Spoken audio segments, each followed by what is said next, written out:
Well, journalist Colin Mackenzie has followed the story for many, many years now. Colin, just remind us how you were involved. Well, it was a piece of sheer luck, really. I had a Christmas party in my home in Battersea in 1973, invited some of the neighbours.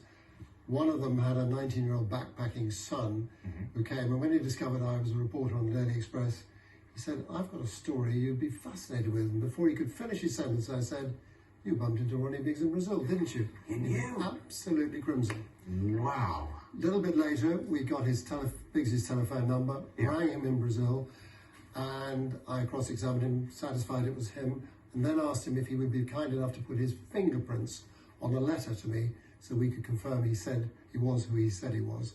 And believe it or not, I got a letter back a week later with his dabs on a letter with a train on the bottom of it. You are kidding. Oh, what a stroke of luck, isn't it? We've got a scan of it as well. We can have a look at it here. There it is. The very one. Now, Biggs liked to be known as a crook, not a villain, didn't he? Because he says that his part in the Great Train Robbery was pretty small. Do you have sympathy with him now then, since you've spent quite a lot of time with him? You couldn't but like him once you met him. He was quite charismatic, quite well read, a very funny chap, tall, good looking. Listen, he had a full part in the Great Train Robbery. He may have only made the tea. He produced the driver who was supposed to take over the train from driver Jack Mills. And the reason Jack Mills was coshed was because Biggs's driver failed to do the job.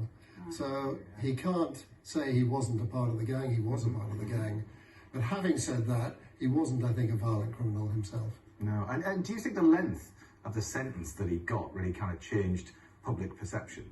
I think it did. One of the villains said when they got 30 years, "Goodness, we only get 25 years for murder." Not we, but one only gets 25 years for murder. And I think this concentrated their minds. Two of them, Charlie Wilson and Ronnie Biggs, used their ill-gotten gains to finance an escape from prison. And Biggsy went on the run for the next 9 years until I found him.